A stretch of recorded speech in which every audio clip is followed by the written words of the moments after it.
Hi everyone, good afternoon and thank you for joining us today. So my name's Caris and I'm the Digital Marketing Executive here at Moorepay. So in today's webinar, we're going to be discussing the Extended Coronavirus Job Retention Scheme. We'll be going through what the scheme entails, which companies and employees are eligible, and how you'll be able to get support. Just a few housekeeping things before we begin. Firstly, we have about 200 people joining us today, so we've muted everyone's microphones to keep things all manageable, so no one can hear you. If you're having difficulties with the webinar at all, just let us know using the chat box in the Go to a Webinar panel. And also, likewise, in the preparation for the Q&A session at the end of the webinar, feel free to post your questions in the question box and we'll answer as many as we can at the end of the session. After the webinar, I'll send you a link to the recording on YouTube and we'll also share a copy of the slides for you as well. So don't worry about taking notes or anything. And if you have to leave early, then no worries, you'll get it all at the end of the session, either today or tomorrow.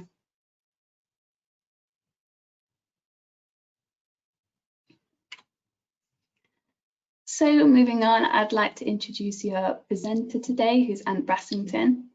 Anne is the Director of Product at Moorepay and is responsible for product lifestyle within Moorepay for all of our products. So Anne has over 20 years of experience in the tech sector and he's put all of his passion, expertise and experience into the challenge of ensuring our customers like you adopt and achieve the best value from their HR and payroll technologies. He's also a member of loads of professional bodies, including the BCS, the ITAL, Prince2, the CIPD, and the CIPP.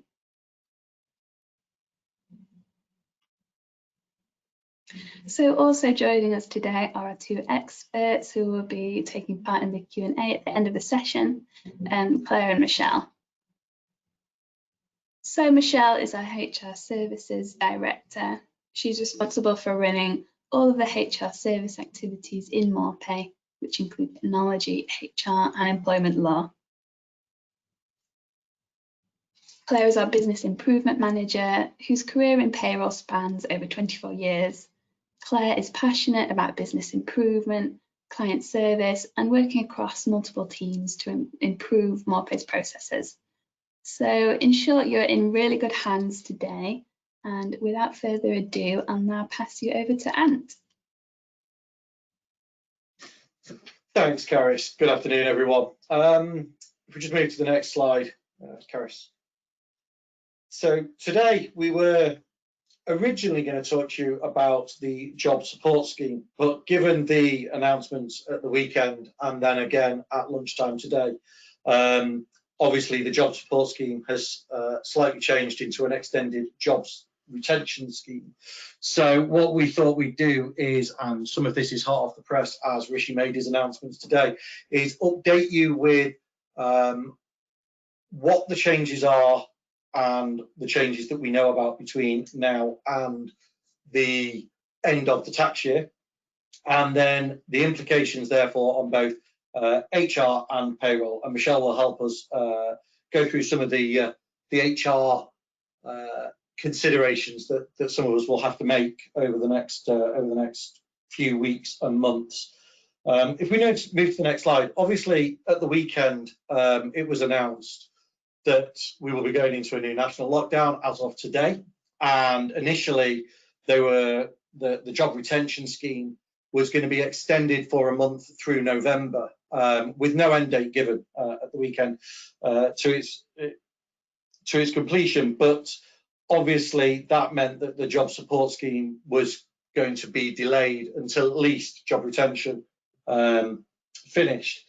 At lunchtime today, Rishi announced that the job retention scheme is going to end on the 31st of March this year. So ultimately saying it will run through to the end of the tax year. And that means there's an awful lot of work that was done around job support scheme that now effectively is pushed out and replaced with the extension to job retention scheme. This has kept us on our toes, as you can imagine, because we were prepping for at least a month. However, now we're prepping until the end of the year to actually run the job retention, and the existing claim reports will have to flow through into our payroll applications. If we move on to the next slide, there are some subtle differences around how it's going to work between how it worked from March through to October and how it's going to work from October through to March. Currently, we know that it will mirror at least August until January. So there will be a review in January where Rishi might decide that the claim amount changes from the current 80% for November and December based on how the economy is doing. But what we know so far is that employers can claim 80% of pay for hours not worked under job retention for both November and December. Employers will have to pick up the national insurance contributions and pension contributions, which according to government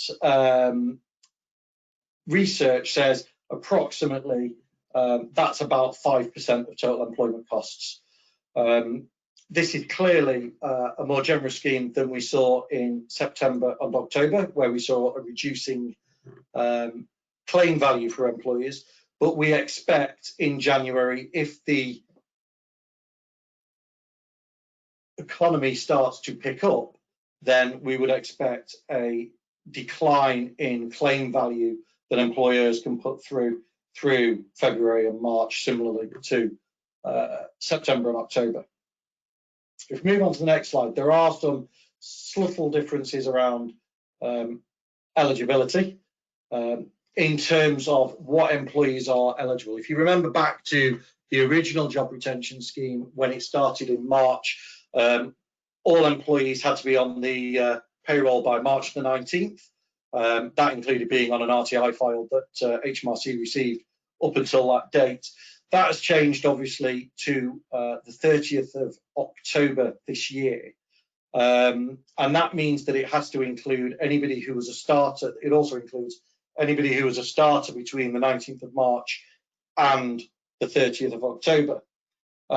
We got made aware yesterday from the CIPP that HMRC have confirmed that employees made redundant on or after October the 23rd can also be re-employed to be furloughed, similarly to the way that it worked at the very beginning of the furlough scheme back in March.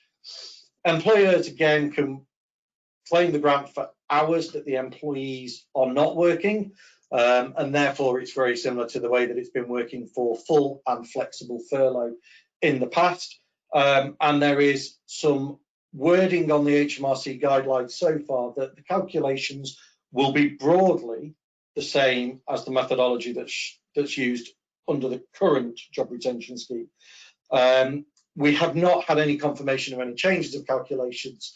Therefore, at the moment, we are making the assumption that the calculations will be the same, barring any sort of average pay calculations that need to follow through into the new months that we do job retention. Again, because flexible furlough is supported, there's got to be a minimum period of 7 consecutive days for furloughing, and there's no gap in eligibility between October and November. So effectively, this is a continuous scheme, and therefore employees can be furloughed right the way through. If they were furloughed in October, they can carry on being furloughed in November, and the payrolls will have to cope with that as well as the claim. Obviously, there's a couple of pieces around there that are quite significant from an HR perspective, especially around starters in the period, as well as bringing employees who were made redundant. So I'm going to hand over to Michelle, who can walk through some of the considerations that the HR teams will need to think about as we go into this new furlough period. Thanks, Anne. obviously things are changing so quickly, and we're trying to keep up with them as well, and make sense of them, and in a way that we can help our customers. But I think there's just a couple of points that we need to raise in terms of this furlough scheme and the extension of the job retention scheme. The scheme from an HR point of view will pretty much operate as it has before, but with the flexible furloughing, so it's different to as it was in March, and that will be allowed in addition to full-time furloughing. So it gives some businesses flexibility if they are remaining open, just not trading or working as much as they were. So an example could be a restaurant that is operating as a takeaway and may need people to work reduced hours. The three key things that you need to think about and remember, though, is that employers must agree the working arrangements with their staff. This is all about communication. So even if this is someone who has been furloughed before and you are going to furlough them again, it's really important to make sure that you agree the changes with them. Changes must be made in writing as an amendment to the contract. If you have already changed your contracts to have the furlough option in there, it's still always good to put in writing what you've agreed this time round with your employees and have that on their records. And the reason that it's really important is because this agreement must be made available to the HMRC if they request it. So as part of you claiming for your reimbursement, and we imagine that the HMRC will be really looking at who is claiming this and making sure that it is being used for the right reasons. It's always best practice to have this writing in place and put on people's files. If you just go on to the next slide. So this is talking about bringing employees back. Now the HMRC have confirmed, although we haven't got detail, and I have just noticed there's a conflicting date that I've got to ANTS. So this is where we may need to get clarification, because this is very, very recent and we're still waiting for the detail on this, but I just want to point it out. So the HMRC have confirmed that an organisation can bring an employee back if they have been made redundant.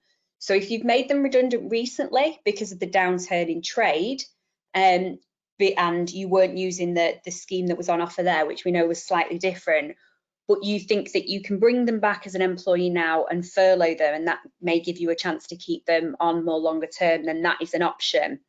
As I said, we will clarify, but the information that I've just read recently from the CIPP said that you can bring an employee back provided the following apply: that the employee was employed on the 23rd of September 2020 and the RTI submission was sent in on or before this date, or that they were made redundant or stopped working after that same date. That is the bit that I will try and clarify whilst we're going on the rest of the webinar in terms of the date. But the important thing to know is that this is an option. So if you're a business who've recently made people redundant, then we would seriously recommend you consider looking at this as a way to support and retain employees during this period. So I'll hand back over to Ant to talk you through how the reimbursement works. Thanks, Michelle. No need to worry. That was a typo on my behalf. So on the deck. So it is, just to clarify, as far as we are aware, the 23rd of September. That if you made anybody redundant from the 20th on or after the 23rd of September, you can reinstate them and furlough them. Fab. Thank you for clarifying, Ant. No worries. Okay, so reimbursement or the claim process itself is going to be pretty similar to the way that we've been claiming already. HMRC will make the portal available and there will be manual claims and the ability to upload claims. We assume, we don't know yet, that it will have the same restrictions that it had before. If you're claiming over 100 employees, it will expect an uploaded file. We are not yet aware of the dates that they will open the claim for November, but we assume it will be around the 20th, and we're expecting further details from the HMRC on that. As we've said, it allows for both full-time and flexible furlough. So in terms of the data that we will have to give the HMRC, both normal basic hours and worked hours will have to be given to the HMRC's claim report, and that will be part of the claim report that gets produced out of our payroll system. In effect, a lot of what we are seeing in both November and December is pretty much mirroring the August 2020 claim report. So the process that we followed in August will be the same that we follow in both November and December. The values will be the same that we can claim. Like I've said, in January, there will be a review, so that might change. If we move on to the next slide, this obviously impacts the way that our payroll system has been designed and working. When we first put this in place, we thought there would be a stop to this on the 31st of October. Now, what that's meant is that we have got some software updates to do to enable it to carry on through into November. However, the furlough itself would carry on if people hadn't ended it. And what I'll talk through is, obviously there's two sets of customers. There are customers who run the software themselves and are therefore responsible for running the payroll calculation and generating the reports, and obviously their own claim and checking their own claim report. And then there are customers who come to us for a managed service. We run the payroll on your behalf. So there's two. The software itself is the same, and therefore the changes have to be the same, but the process is slightly different. So if I take the software customers first, we'll talk about how you can re-furlough people who you might have ended, or what happens if you didn't end furlough for the existing employees. Last night we updated the system with a patch that makes the payroll ready for a number of things between now and the end of the tax year. So the first thing that it has to do is, as we do what we call clear down, which moves the payroll in from one period to the next, it recalculates the normal basic hours based on the calendar days as per the legislation and the guidelines. And what that did is, obviously, when we finished in October, it didn't know what to do in November because we weren't expecting anything to happen in November. So last night we patched the system so that it could recalculate that value in November. However, what happens is that is an automatic process on clear down. And because we are on the 3rd, 4th, 5th day of November, as we go through the week, we have seen many of our customers already run that clear down process. So the teams are working through each of those customers that have already run that clear down process and are recalculating it on that basis. And what that means is that when we come to calculate the payroll, the normal basic hours will be correct based on the calendar days. Now, the patch that we put in, although we were only told about November, we made the assumption that we were going to extend beyond November. So that patch has actually put that functionality in right the way through to the end of the tax year. So we don't need to patch that again. And when you come to clear down on the November payrolls, it will automatically change that daily calc to 31 for December and so forth up until the end of the tax year. There will be a number of customers who, like us, expected job retention to end at the end of October and will have ended all of those furlough schemes for all of those employees, which means effectively putting in an end date against the job retention screen for those employees. And what that will have done is that will have re-enabled all of the old payment types, so salary, overtime, all of those types of payments that job retention and the furlough functionality stopped whilst we were paying furlough will have been re-enabled. In order to re-furlough those employees, you will have to go into the furlough screen again and actually re-furlough them with the new furlough date. However, because the system was never designed for multiple furloughs in this way, you will have to manually stop those payment codes, such as salary or any fixed car allowances, etc., that need to be stopped using the stop flag. If you're unsure of how to do that, then please get in touch with your payroll team, and they will help you put the stop markers against the relevant pay codes that need stopping. If you were lucky and hadn't yet either run your clear down or actually ended the furlough for the employees that were being paid the furlough payment just continue as normal. Those employees will be automatically furloughed this period, and it will carry on paying the furlough as expected. And up until the point that you need to end the furlough, it will not reactivate the existing pay codes. So two things based on whether customers have done one thing or the other. We assume majority of our customers are in the first bucket of customers where we made the actual closure of furlough on the 31st, and we did that last period in a monthly scenario. However, there may be some that are in the second type of customer. If we move on to the next customer, obviously for managed customers, it's slightly different where you're actually advising us of any changes. Because we weren't sure what was happening with job support or job retention, we actually didn't end that because we can retrospectively end those employees before we process the payroll. Therefore, we are making the assumption that any employee that was furloughed in October will also be furloughed in November, and that will just continue through. But you do need to contact your payroll specialist if you need to furlough anyone new, i.e. a new starter that started after the 19th of March and is now eligible for furlough. You want to re-employ and furlough for any of those that may be made redundant, or you want to end furlough for any of your existing furloughed employees.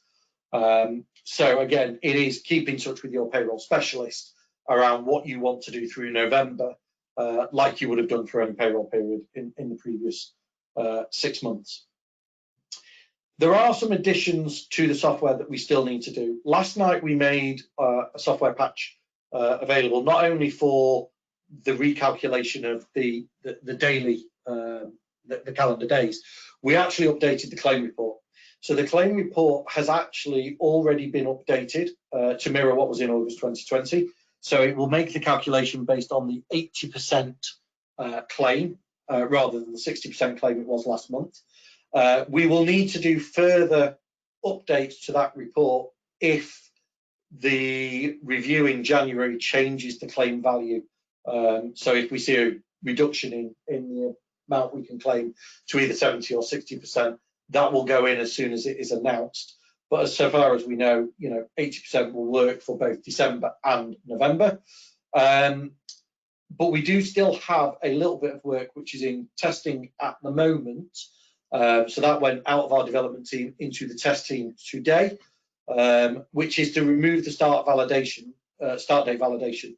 So the change to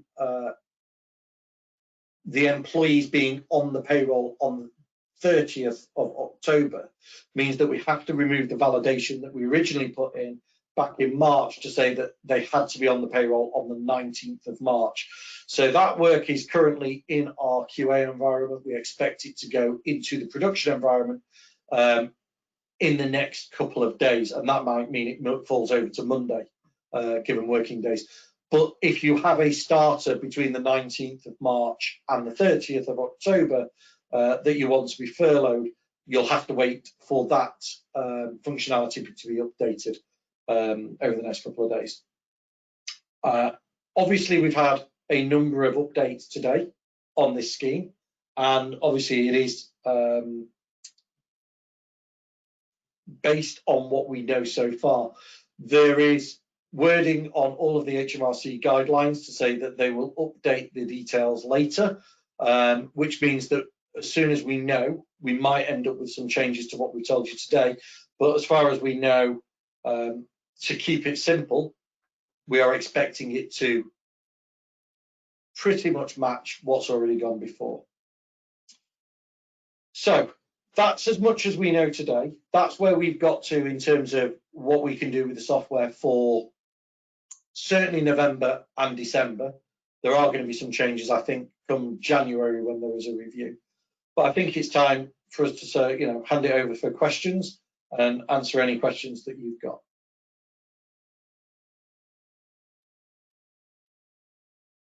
Thank you so much, Anne. That was really insightful. And thank you to Michelle as well for filling us in on this HR features. I will just get together some questions and we'll run through some now. So Sue Butler asked, I'm on a managed payroll with spreadsheet input. How do I advise what pay elements from what period to use for you to calculate furlough pay?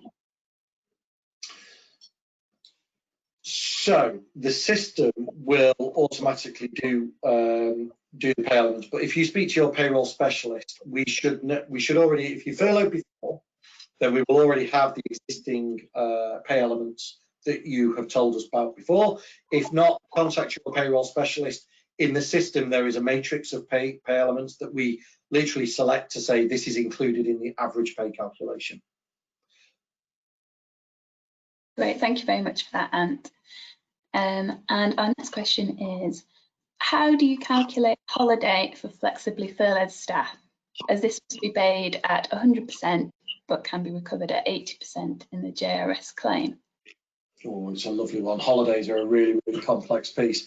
Michelle, have you got any thoughts on that from an HR perspective? Because there's a number of things. Yeah, there are a number of things to think about, and obviously we haven't got clear guidance, but taking it from how it worked last time, you would have to pay holiday pay at 100%, and then whatever you're claiming for, you will be able to claim that back. So last time people were allowed to take holidays while they were on furlough, but it has to be paid at 80%, at 100% of the pay. As we get more guidance on it and they release more details, we'll be able to clarify. So before you make that decision, it's worthwhile speaking to an HR specialist about it. It works the same way. We'd imagine you just have to top it up. Thanks, Michelle. Great, thanks so much, Michelle. And another one as well. So someone, Sue Butler again, asked, if we've made an employee redundant on the last day of October, do we have to retain them on furlough for November? I'll take that one. You don't have to. If you've made them redundant and you've made that decision, this isn't something that you have to do. It's an option that the government are giving businesses, and if businesses feel that they can bring that person back and furlough them, then you have the option to do that. And all I say is that you just need to consider that option. And if you have a reason why that's not going to work, then just make sure that you've got that documented. Should you ever be faced with the tribunal because of that redundancy. But again, seek advice on the specific instance, but it's certainly something you should give consideration to at the very least. That's a very good point, thank you. And we'll have maybe two more and then we'll wrap up. So this one from Julie Clark, it's about the job support scheme. She asks, for some earnings, the JRS isn't relevant for them. So we want to use the JSS, the job support scheme. How do we enter the job support scheme for those people? So currently, we haven't done any software. We've done software development in the background for job support scheme. We haven't actually released any software. Effectively, if you look at the HMRC guidance on the job support scheme, they have withdrawn it until job retention scheme ends, and that update was put on prior to today's announcement. So as it stands, I'm not sure what we can do about claiming through the job support scheme, because until job retention scheme is ended, it was being withdrawn. Great, thank you. And our last one today is, do employees have to be furloughed for 7 consecutive days, or is it that the claim submitted has to be put in for a minimum of 7 consecutive days? My understanding of the rules so far is that you have to be furloughed for a minimum of 7 consecutive days. Is that your understanding, Anne? Absolutely, yeah, I think the same. You have to be furloughed for a consecutive 7-day period to be able to claim it. Great, thank you very much both. And for the other questions that everyone else has asked, we'll try and respond to them. And what might also be useful for you is if you have a look on our Knowledge Centre, so if you go to www.moorepay.co.uk/knowledge-centre, you should be able to find some recent blogs on the job support scheme and the job retention scheme. And one of them that was updated yesterday has all the FAQs on the job retention scheme. So this might answer some of the questions that you're asking as well. And it might also be handy to have a look at the Knowledge Centre for other guidance and advice from HR and a payroll perspective as well. But otherwise, I hope everyone's found today's webinar really helpful. Thanks so much for joining us. And again, thank you to our hosts, Michelle and Ant, today for doing such a great job of filling us in and answering everyone's questions. We're going to close the webinar now, but I will send everyone who's taken part the slides and the recording as well as soon as they're available. Thank you very much, everyone. Bye.